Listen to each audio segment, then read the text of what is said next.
Hi, ഞാൻ Afrin Aslam. ഈ വർഷത്തെ NTSE സ്റ്റേജ് 2 ഞാൻ ക്വാളിഫൈ ചെയ്തിട്ടുണ്ട്. ഞാൻ പീപ്പിഞ്ചസ് കൊട്ടുകയിലാണ് പഠിക്കുന്നത്. അപ്പോൾ ആദ്യം തന്നെ പീപ്പിഞ്ചസ് കൊട്ടുകയിലും അവിടുത്തെ ടീച്ചേഴ്സും പിന്നെ എനിക്ക് സപ്പോർട്ട് ചെയ്ത എല്ലാവരോടും നന്ദി പറഞ്ഞുകൊണ്ട് ഞാൻ തുടങ്ങുന്നു.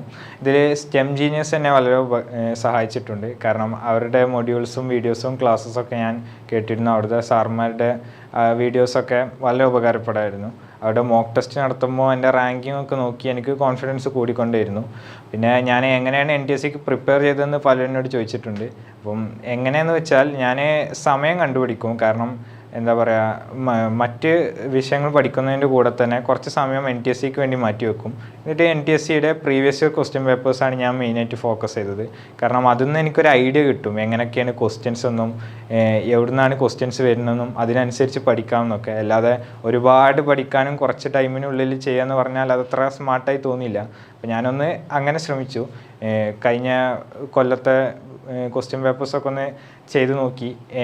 എന്തൊക്കെയാണ് എൻ്റെ ലെവലും ഞാൻ ഇനി എത്രത്തോളം കഷ്ടപ്പെടണം എന്നൊക്കെ ഒന്ന് മെഷർ ചെയ്ത് നോക്കി. അങ്ങനെ NTSE സ്റ്റേജ് 1 ഞാൻ സക്സസ്ഫുള്ളായി ക്വാളിഫൈ ചെയ്തു.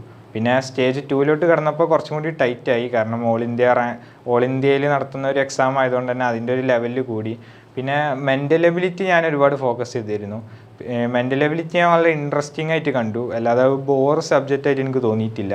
അങ്ങനെ കണ്ടോ തന്നെ അത് ഞാൻ കൂടുതൽ ചെയ്യാനും കൂടുതൽ ക്വസ്റ്റ്യൻസ് പ്രാക്ടീസ് ചെയ്യാനും ഒക്കെ എനിക്ക് സാധിച്ചു. സ്റ്റെം ജീനിയസിൻ്റെ ക്ലാസ്സുകൾ എനിക്ക് വളരെ ഉപകാരപ്പെട്ടിട്ടുണ്ട്. പിന്നെ സ്കൂളിൻ്റെ കൂടെ തന്നെ ഇത് ചെയ്ത് അവരെ മോട്ടിവേറ്റ് ചെയ്ത് ഇങ്ങനെ ഒരു NTSE സ്കോളർ എന്നുള്ളതിൽ ഇപ്പോൾ ഒരു സന്തോഷത്തോടെ അഭിമാനത്തോടെ അവിടെ നിൽക്കാൻ സാധിക്കുന്നതിൽ സന്തോഷമുണ്ട്.